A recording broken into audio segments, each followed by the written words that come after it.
সংহিতা নয়া 106(1)(2) ছাড়া মানছি না, মানবো না। ইনকিলাব জিন্দাবাদ। সমস্ত শ্রমিকরা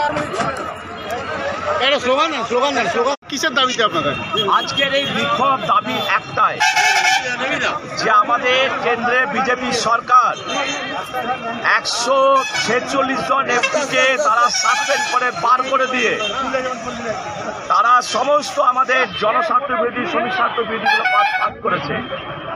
এর মধ্যে আমাদের যে নয়া সংহিতা বিল, নয়া সংহিতা আইন যারা অ্যামেন্ডমেন্ট করে 106(1)(2) ধারায় হিট অ্যান্ড রান এই যে নয়া আইন চালু করেছে, এই নয়া আইন চালু করলে ভারতবর্ষের কোনো চালক ড্রাইভাররা গাড়ি চালাতে পারবে না।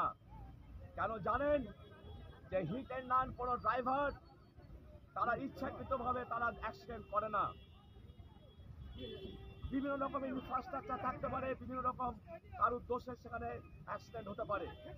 সেটা প্রাইমা ফেসি না দেখে, প্রাথমিক তদন্ত না করে সেই ড্রাইভার যদি অ্যাক্সিডেন্ট করে তার জীবন বাঁচাবার জন্য যদি কোথাও আশ্রয় নেয়, সেই ড্রাইভারকে 10 বছর কারাদণ্ড এবং 10 লক্ষ টাকা জরিমানার ব্যবস্থা করা হয়েছে।